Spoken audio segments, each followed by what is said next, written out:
오늘은 성령 세례와 성령 충만 두 번째 시간 말씀을 드리도록 하겠습니다.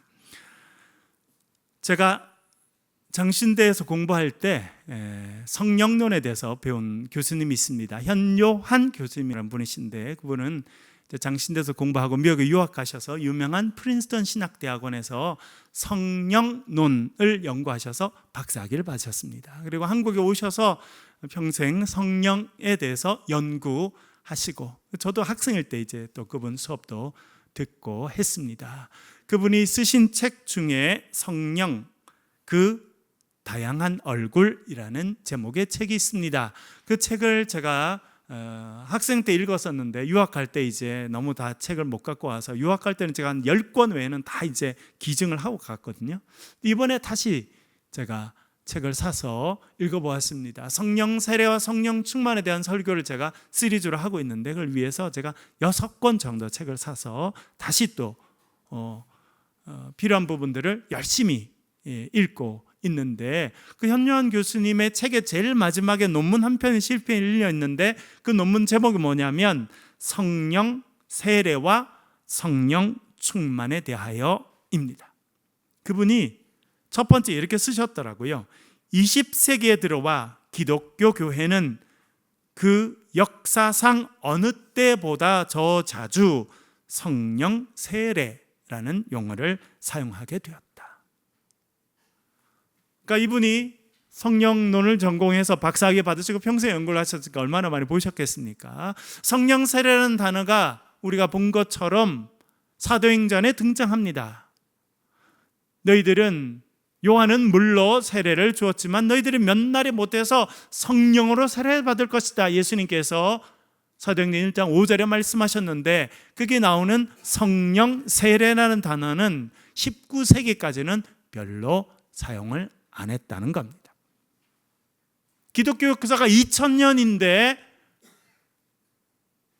20세기, 그러니까 1900년이 되기 전까지는 이 용어를 별로 사용하지 않았다는 겁니다. 그런데 20세기에 들어오면서 갑자기 이 성령 세례라고 하는 단어를 아주 폭발적으로 사용하기 시작했다, 그렇게 이분이 평가하였습니다.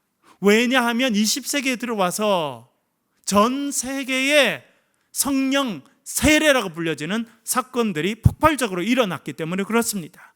말씀드린 것처럼 1904년 10월 31일 웨일즈의 르호라고 하는 아주 조그마한 시골 마을이 있습니다.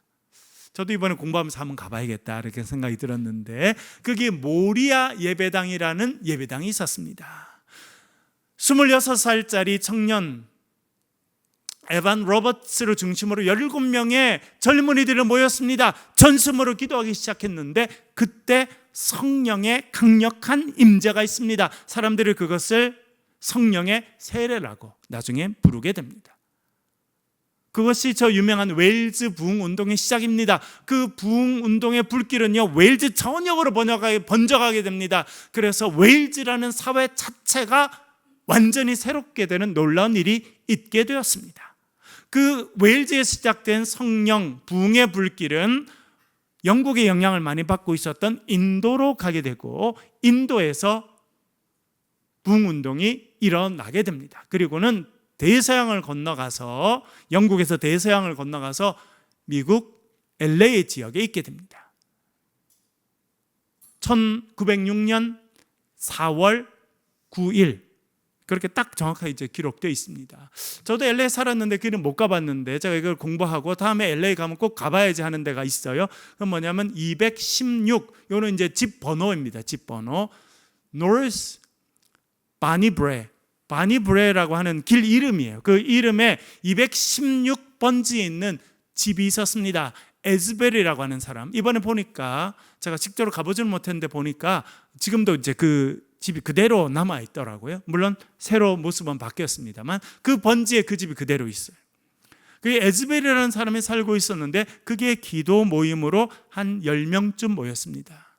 흑인 목사님이었던 윌리엄 세이무어라고 하는 분이 그곳에서 같이 성경을 읽는데, 무슨 성경을 읽냐면 사도행전 2장 우리 지난주에 설교하면서 말씀드렸던 읽었던 사도행전 2장 이 성령 강림 사건을 읽게 됩니다. 그리고 기도를 시작했는데 그 중에 한 명이 방언 기도를 하기 시작합니다.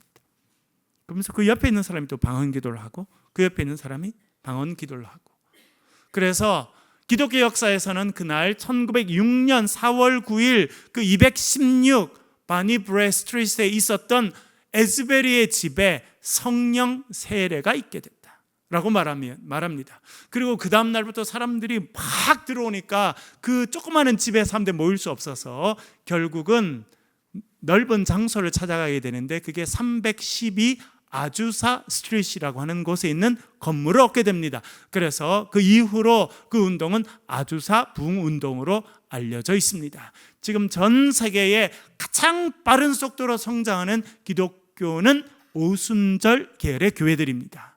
그 오순절 운동의 시작이 바로 그 216 바니 브레라고 하는 조그마한 집에서 10명 정도가 모였을 때 일어났던 그 성령 세례를 통해서 이루어졌다라고 평가를 받고 있습니다. 그것이 끝이 아닙니다. 그것은 다시 태평양을 건너서 우리나라에 오게 됩니다. 1906년 4월 LA에 성령 부어주시는 역사, 성령 세례 역사가 있었는데 그것은 태평양을 건너와서 1907년 1월 달 평양에 있게 됩니다. 새해가 되니까 1월 1일 지나고 1월 2일 그러니까 평양에 있는 선교사님들과 우리 교인들이 한 1,500명, 그때는 남자 사경에 여자 사경에 따로 했어요. 그래서 사람들이 역사에 보니까 멀리는 진주에서부터 올라가서, 진주에서부터. 그래서 사람들이 2주간 모여서 먹고 자고 하면서 사경의 말씀을 배우는 일을 하게 됩니다.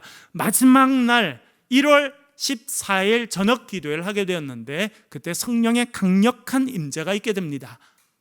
그 중에 참여했던 사람 중에 길선주 장로라고 하는 분이 있게 됩니다. 나중에 우리나라 새벽 기도를 가장 먼저 시작한 분이 되고 첫 번째 목사 안수를 받은 사람 중에 한 분이 되는데 그때까지는 신학교에서 평양신학교에 공부하는 학생이면서 교회 장로님이었습니다. 그날 그가 일어나서 자기 죄를 고백합니다. 저는 아간과 같습니다.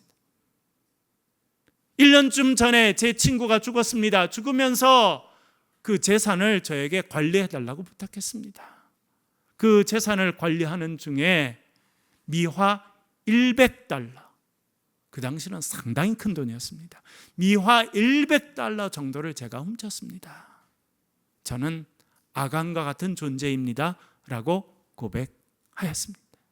이 길선주 장로의 공적인 고백과 눈물 흘리는 회개 있고 회개가 있은 뒤에 수많은 사람들이 외국에서 오신 선교사님들 또 교회에 있던 지도자들이 자신의 죄를 다 고백하게 됐습니다. 그것이 1월 14일 날 사경에 2주간 진행되던 사경의 제일 마지막 날 밤에 있었던 사건입니다.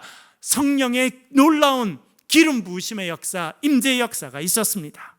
그때 많은 선교사님들이 같이 참여하고 있었는데 그 중에 조지 맥쿤이라는 선교사님이 있었습니다. 북장로교회에서 파송받은 이 조지 맥쿤도 그 자리에 있었습니다. 그리고 그는 자기를 파견한 북장로교회에다가 선교 보고서를 써서 보내는데 이렇게 썼습니다. 성령께서 권능 가운데 임하셨습니다.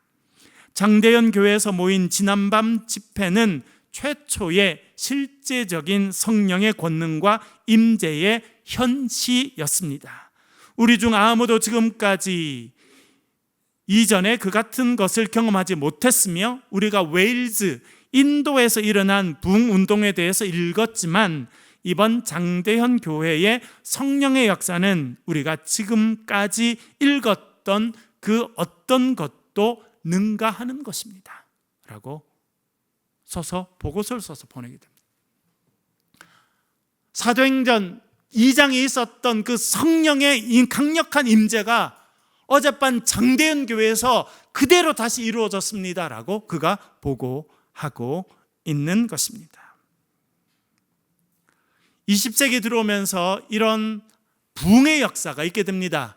교회가 바뀌어지고 사회가 바뀌어지는 이 놀라운 부흥의 역사의 시작에는 성령의 강력한 임재가 있게 됩니다. 그리고 많은 사람들은 그것을 성령 세례 사건이다, 그렇게 부르게 됩니다. 왜냐하면 그 시작이 사도행전 2장에 있는 성령 임재 사건이기 때문에 그렇습니다. 그 이후로 제가 말씀드렸죠. 아까 처음에 현요한 교수님 말씀드렸죠. 20세기 전에는 성령 세례라는 단어를 거의 잘 안 썼다는 겁니다. 그러다가 20세기에 와서 성령 세례라는 단어를 아주 많이 쓰게 됐다. 그러면서 이제 신학적인 토론이 있게 됩니다. 성령 세례가 무엇인가라고 하는 토론이 있게 되었습니다. 두 가지 입장이 이제 여전히 있습니다. 첫 번째는 전통적인 개혁교회의 전통적인 입장입니다. 이런 입장에서는 성령 세례라는 단어를 잘 사용하지 않습니다. 성령 세례보다는 성령의 임재, 성령의 충만, 성령이 오신다, 이런 단어를 쓰지 성령 세례라는 말은 잘 사용하지 않는 전통을 가지고 있습니다. 이런 입장에서 주로 인용해서 또 중요하게 생각하는 성경 구절이 있습니다. 고린도전서 12장 3절, 지난주에 읽어보았습니다만 다시 한번 읽어보겠습니다. 시작. 그러므로 내가 너에게 알리노니 하나님의 영으로 말하는 자는 누구든지 예수를 저주할 자라 하지 아니하고 또 성령으로 아니하고는 누구든지 예수를 주시라 할 수 없느니라. 아멘. 여기 분명히 나오죠. 누구든지 성령, 하나님의 영이신 성령이 아니면 예수님을 주라 할 수 없다. 그러니까 예수님을 나의 구주라고 고백하고 나의 구원자라고 고백하는 것은 누구의 역사라는 겁니까? 성령의 역사라는 것입니다. 그것이 너무나 분명하다라고 말합니다. 그렇게 성령께서 우리 마음에 오셔서 우리의 마음을 열어주시고 믿음을 주시고 예수를 구주로 고백하게 하시는데, 그렇게 성령께서 처음에 오신 그것이 성령 세례다, 그렇게 전통적으로 해석해 왔습니다. 로마서 8장 9절도 한번 읽어보겠습니다. 로마서 8장 9절 같이 읽겠습니다. 시작. 만일 너희 속에 하나님의 영이 거하시면 너희가 육신에 있지 아니하고 영에 있나니 누구든지 그리스도의 영이 없으면 그리스도의 사람이 아니라. 아멘. 여기는 하나님의 영이라는 표현과 그리스도의 영이라는 표현이 같이 나오는 중요한 구절입니다. 그러니까 성령은 누구시냐? 성령은 하나님의 영이시고 또한 성령은 그리스도의 영이시다라고 하는 걸 딱 보여주는 아주 중요한 구절이 이 로마서 8장 9절입니다. 그런데 이렇게 써 있습니다. 누구든지 그리스도의 영, 성령이 없으면 그리스도의 사람이 아니다. 그래서 우리가 그리스도를 구주로 고백하고 나는 그리스도인입니다, 주님을 따라가는 자입니다라고 인정하고 고백하고 그렇게 살아가는 사람은 성령이 없이는 안 된다는 겁니다. 말씀드린 것처럼 성령은 우리가 처음 예수 그리스도를 믿을 때 찾아오십니다. 그래서 우리의 마음도 열어주시고 복음도 듣게 하시고 예수를 구세주로 고백하게 하는 것도 다 성령의 역사라는 것입니다. 그리고 이제 우리가 성령의 은혜 가운데 예수 그리스도를 구주로 믿고 고백하면 뭘 받게 됩니까? 세례를 받게 되죠. 무슨 세례를 받게 됩니까? 물세례. 여러분 물세례 다 받으셨죠? 예, 저도 물세례 줄 때 꼭 물어보는 것이 있습니다. 우리 중고등부 학생들은 뭐 또 대답을 잘 못할 때가 있지만 계속 가르쳐줘서 고백하게 하는 게 있어요. 뭐냐면 예수 그리스도를 당신의 구세주요 구원자로 믿고 고백하십니까? 그게 예라고 대답해야지만 세례 주는 거예요. 안 그러면 세례 안 줍니다. 아무리 잘생겨도 세례 안 주고 아무리 예쁘게 생겨도 세례 안 줘요. 교회 100년을 다녀서 세례 안 줍니다. 왜요? 예수 그리스도를 십자가에 달리셨다가 부활하신 그 예수 그리스도를 당신의 구세주로 믿고 고백하십니까? 그 믿고 고백하는 게 있어야 세례를 주는 거예요. 근데 말씀드린 것처럼 우리 개혁교회 전통에서는 그렇게 예수님을 믿고 고백하는 자체가 누구의 역사다? 성령의 역사라는 것입니다. 그러니까 성령은 지금 우리 가운데 오셔서 역사하신다는 겁니까? 역사하지 않는다는 겁니까? 이미 오셔서 우리 가운데 역사하셔서 우리가 믿음을 갖게 되고 예수를 구주로 고백하게 된다는 것입니다. 그래서 알지 못하는 중이지만 성령께서 우리 가운데 오셨어요. 그래서 그것을 성령 세례라고 말합니다. 성령 세례를 먼저 받게 되는 것이고, 그리고 예수를 구주로 고백해서 우리가 물 세례를 받게 되는 것이다 라고 말합니다. 그러니까 뭐가 먼저 오는 겁니까? 성령 세례가 먼저 있고, 그리고 물 세례를 받게 되는 것이다 라고 우리 기독교 전통에서 오랫동안 그렇게 생각해 왔습니다. 네, 또한 그것이 사실이고요. 또한 이것을 아주 정확하게 잘 설명한 분이, 유명한 분이 있는데 존 스타트 목사님이라는 분입니다. 이렇게 우리나라의 성령 세례와 충만이라는 책으로 번역이 됐습니다. 영국의 유명한 목사님이시고 세계적인 저술가고 신학자이십니다. 그래서 이분은 이 책에서 그 전통적인 성령에 대한 이해를 이렇게 정확하게 이야기합니다. 물 세례는 죄 사함을 보여주는 표지와 보증이면서 동시에 성령 세례의 표지와 보증이다. 물 세례는 그리스도인이 되는 인문적인 의식인데, 이것은 성령 세례가 그리스도인의 인문적 경험이기 때문이다. 그러니까 여러분, 물 세례를 받으면 이분은 뭐에 입문하는 겁니까? 공적으로 교회의 일원이 되는 거예요. 여러분, 지금 대부분의 장로교회에서는 예를 들어 교회의 성찬에 참여하려면 뭐 받아야 됩니까? 세례 안 받으면 안 해요. 왜요? 세례를 받는 것이 대단히 중요합니다. 그것이 내가 예수 그리스도를 구주로 고백하고 믿습니다, 그리스도인이 되었습니다, 교회 공적인 일원이 되었습니다라는 공적인 행위이기 때문에 물세례를 받아야지만 하게 합니다. 찬양대도 마찬가지고 교사도 마찬가지고, 여러분 교회 직분 세례 안 받고는 안 됩니다. 그 시작이라는 거예요. 그게 입문이라는 것입니다. 그처럼 성령의 세례는 우리가 그리스도인이 되면서 입문하면서 받는 것이다. 그것을 우리가 느끼지 못할 때도 있고 아주 강력하게 느낄 때도 있지만, 성령 세례가 있기 때문에 우리가 예수를 구주로 고백하게 되는 것이고, 물 세례는 그런 의미에서 성령 세례를 우리가 이미 받았다고 하는 것을 보여주는, 겉으로 표시나게 보여주는 표지고 보증이다. 그렇게 존 스타트 목사님이 아주 분명하게 이야기했습니다. 우리나라 장로교회, 우리 교회도 지금 장로교회에 속해 있는데, 장로교회는 이런 전통 가운데 서 있습니다. 그래서 성령 세례라는 단어를 자주 사용하지 않는 것이 자연스럽다 생각됩니다. 그 대신에 성령의 임재, 성령의 충만, 이런 단어를 이제 주로 더 사용하는 것입니다. 그리고 존 스타트 목사님 잘 말씀하신 것처럼 물세례 받았다고 하는 것은 우리가 예수를 구주로 인정했다는 뜻이기 때문에 이미 성령 세례를 받은 것이다. 그래서 물세례는 성령 세례 받음을 공적으로 표현해 주는 것이다. 그래서 꼭 성령 세례는 단어를 안 써도 이미 성령 세례 받은 것이다 라고 하는 것입니다. 두 번째 입장이 있습니다. 그것은 오순절날 성령 강림 사건을 성령 세례라고 이해하는 것입니다. 이런 전통은요, 성령 세례라는 단어를 표현을 적극적으로 사용하게 됩니다. 유명한 분이 있습니다. 그분은 이 존 스타트 목사님과 동시대, 같은 시대에 영국에서 목회했던 대단히 유명한 설교자가 있습니다. 로이드 존스 목사님이라는 분입니다. 로이드 존스 목사님. 이분은 웨스트민스터라고 하는 이름의 교회에서 설교를 하셨는데, 이분은 영국의 유명한 설교자였던 스펄전 목사님이 있었어요. 그 스펄전 목사님 이후에 최고의 설교가자, 이렇게 평가를 받는 그런 분이십니다. 저도 지난 학기 연세대학에서 설교학을 가르치면서 이분 책을 교재 중에 하나로, 주 교재 중에 하나로 사용했거든요. 그래서 이분도 성령 세례라고 이제 번역된 책을 쓰게 되었습니다. Baptism with the Holy Spirit, 성령의 세례라는 책을 쓰게 됐는데, 존 스타트 목사님과 좀 다른 입장에 서 있습니다.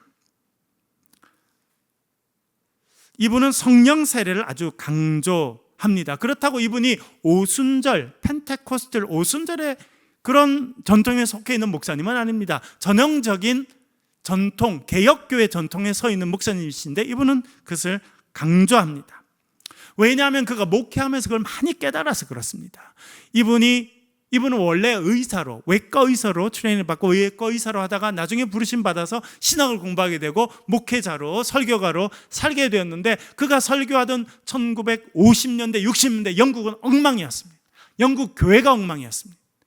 2차 세계대전 후에 사람들은 뭔가 기대하고 뭔가 새로운 일이 일어나길 바랐지만 교회는 그 역할을 하지 못했습니다. 교회는 힘을 잃고 방황하고 있었습니다. 그런 영국 교회를 보면서 그가 말씀을 보고 기도합니다. 그러면서 그가 뭐를 열심히 공부하냐면 하나님 말씀 성경을 공부하고 한편으로는 부흥의 역사에 대해서 깊이 공부합니다. 그러면서 그는 감리교회 창시자라고 말할 수 있는 존 웨슬레, 요한 웨슬레의 이야기를 깊이 공부합니다. 그의 책에, 설교학 책에 그 내용을 아주 자세하게 그가 써두었는데요. 이 존 웨슬레라는 목사님은 목사님 가정에서 자녀가 14명이었어요. 그 중에 태어납니다. 아버지 완전히 엘리트 목사님이었어요. 그 아들도 2명이나 옥스퍼드 대학에 입학합니다. 그 중에 하나가 이 요한 웨슬레. 옥스퍼드, 그 당시 세계 최고 대학이라 할 수 있는 1700년대니까 여러분, 세계 최고 대학. 여러분, 미국 아직 하버드 생겨서 아직 시작도 못하고 예일 대학 아직 생기지 않은 프린스턴 대학 아예 지금 없는 그런 때 세계 최고 대학이 옥스퍼드 대학인데 거기서 신학 공부를 합니다. 그리고 안수를 받고 그는 그 당시 영국에서 막 식민지를 개척하고 있었던 미국 땅으로 갑니다. 조지아, 미국 남부에 있는 조지아 땅을 다니면서 그가 말씀을 전하고 목회를 했는데 실패하게 됩니다. 그 당시 당대 최고의 신학 교육을 받은 아주 훌륭한 집안의 이 자녀인 요한 웨슬레는 그 미국이라는 땅에서 처참한 실패를 경험합니다. 그리고 외롭게 힘들게 다시 런던으로 돌아오게 됩니다. 그러면서 모라비안이라고 하는 독일 쪽에서 있었던 기독교 경건단체인 모라비안이라는 데서 되게 열심히 하던 피터 볼러라고 하는 사람과 만나게 됩니다. 그 사람과 여러 번 교제하게 되는데 하루는 웨슬레가 이렇게 말합니다. 나 이제 설교 그만할래요. 왜요?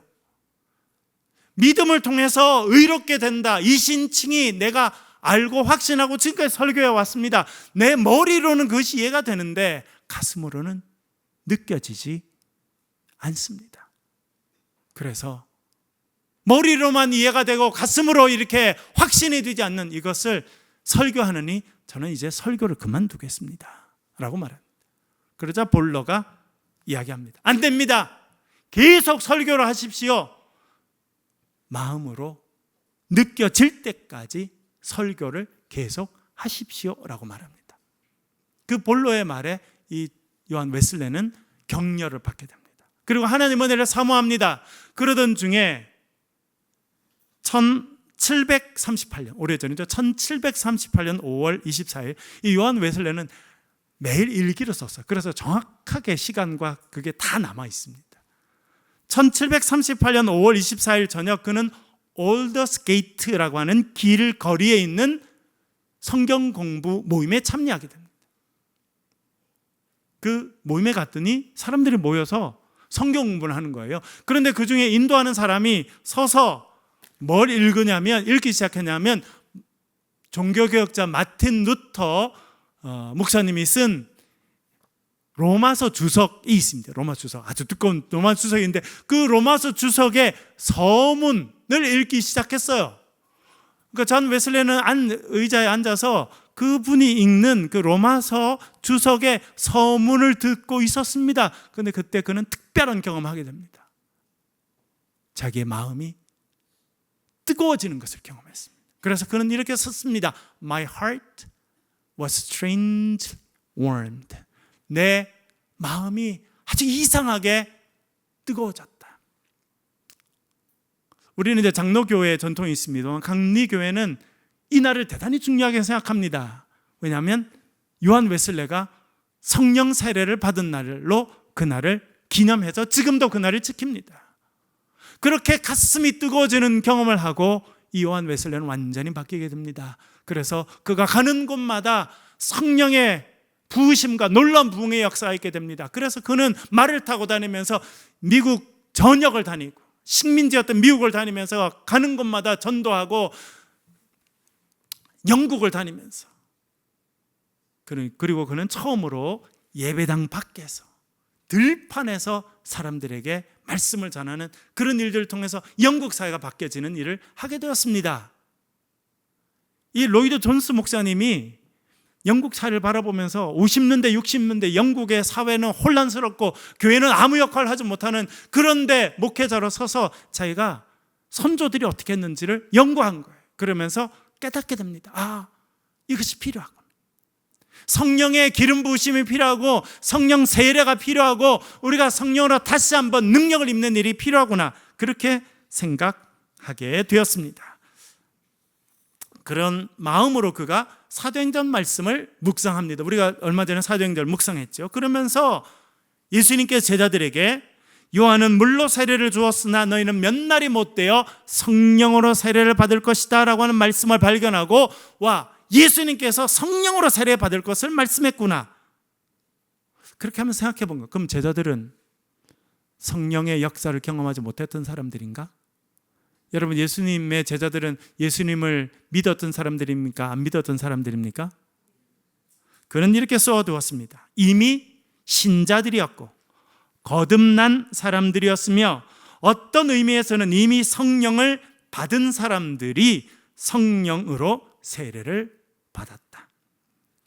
이것은 바로 이것은 사람이 주 예수를 믿는 참된 믿음을 가진 신자가 될 수 있고 하나님의 자녀이지만, 여러분 들어보세요.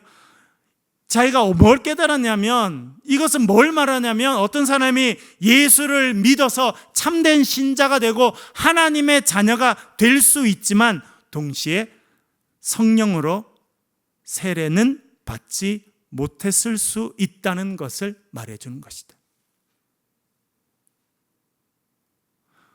그러니까 성령의 역사를 통해서 예수님을 믿게 되고 믿음을 갖게 되고 신자가 되고 다 그렇게 됐지만 성령 세례는 못 받았을 수도 있겠구나. 그래서 예수님께서 제자들에게 성령으로 세례를 받을 것이다 말씀하시고, 그것이 오순절 마가의 다락방에서 성령의 임재로 성령의 세례가 임하게 되었다라고 그가 생각하게 된 것입니다. 조금 입장이 다르죠? 존 스토트 목사님은 성령께서 오셔서 우리의 마음을 만지시고 마음을 열어주시고 믿음을 주시고, 그래서 예수를 구주로 고백하고 물 세례를 받은 것은 이미 무슨 세례를 받았다? 성령 세례는 이미 받은 것이다. 그래서 물 세례는 성령 세례 받았음을 외적으로 표현해 주는 것이다 라고 이야기했는데, 똑같은 시대에 하나님께서 같이 쓰신 또 영국의 위대한 설교가 중에 한 분인 마틴 로이드 존스 목사님은 성령의 역사와 또 성령의 역사를 통해서 우리가 예수를 믿고 거듭나는 그것과 성령의 세례는 다른 것이다 라고 생각한 것입니다. 그래서 이 두 전통이 여전히 우리 개혁교회 가운데 있습니다. 우리 장로교회는 좀 더 전통적인 입장 가운데 있기 때문에 성령 세례는 이미 다 받은 것이고 성령 세례 받은 다음에 물세례를 받는 것이다 라고 생각합니다. 근데 여러분, 조영기 목사님도 이제 순복음교회지만 크게 보면 이제 오순절 운동입니다. 오순절 장로교 감리교 하듯이 오순절이죠. 이번에 제가 강의하느라 자료를 찾아보니까 전 세계에 개신교회가 있잖아요. 개신교회, 개혁교회, 리폼드 처치라고 하는 개신교회, 개혁교회. 거기는 감리교, 침례교, 오순절, 영국의 앵글리칸 처치, 독일의 루터란 처치 다 들어가 있습니다. 그게 개신교회예요. 카톨릭 빼고 개신교회 사람들이 10억 명이 좀 넘습니다. 그런데 장로교회는 몇 퍼센트일까요? 10억 명 넘는 사람들 가운데 개신교회, 우리가 지금 전통 가운데 서 있는 장로교회 몇 퍼센트일까요? 사람들이 4.8%, 5%가 안 돼요. 그러면 오순절 교회는요 35%. 참 안타깝게도 제가 연구를 해보니까 미국에서 가장 빨리 없어지고 있는 교회는 장로교회예요. 우리나라에 선교할 때 가장 적극적으로 하신 분은 북장로교 선교사님들, 평양, 서울, 대구, 부산 다 북장로교 지역입니다. 여러분, 이 건물도 북장로교 선교부에서 보내준 돈으로 지은 건물이에요. 전라도에 가면, 호남 지역에 가면 남장로교 지역입니다. 엘리자베스 셰핑이라든지 그런 분들, 또 인요한 목사님이라 요즘에 아주 그 연세대학에서 그 교수도 하시는 한국말 엄청 잘하는 백인 교수님 계시잖아요, 목사님. 그분들은 다 이제 남장로교에서 파송받은 그 선조들의 자녀분들이십니다. 그래서 우리 한국은요, 세계에서 장로교회가 가장 많고 장로교 인구가 제일 많아요. 그런데 큰 어려움 가운데 있습니다. 저도 장로교 전통 가운데, 저희 뭐 할머니, 증조 할머니 때부터 장로교에 다녔잖아요. 그래서 저도 장로교 목사가 됐는데 참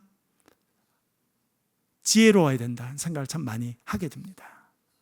그리고 제가 이번에 에티오피아에 가서도, 또 제가 미국에 있으면서도 하나님께서 성령의 세례를 사모하고 성령의 충만함을 사모하고 성령님을 사모하는 그런 교회들이 성장하고 있다는 걸 알게 됩니다. 미국도요, 미국 장로교회는 엘리트 교단입니다. PhD 좀 받아야, 박사학위 좀 받아야 이렇게 활동할 수 있는. 저도 그래서 열심히 공부해서 박사학위까지 받았습니다만, 근데 또 이렇게 오순절 교회 가면 뭐 공부도 별로 많이 안 한 분들이 설교를 하시는 것 같아요, 우리 보기에는.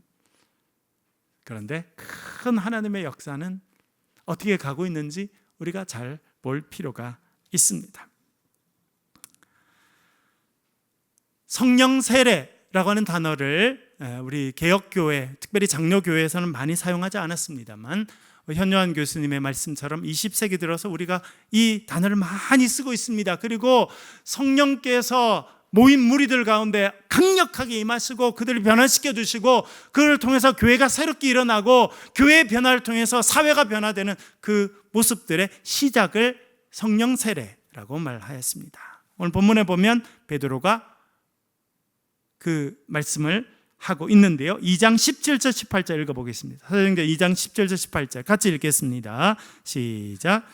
하나님이 말씀하시기를 말세에 내가 내 영을 모든 육체에 부어주리니 너희의 자녀들은 예언할 것이요 너희의 젊은이들은 환상을 보고 너희의 늙은이들은 꿈을 꾸리라.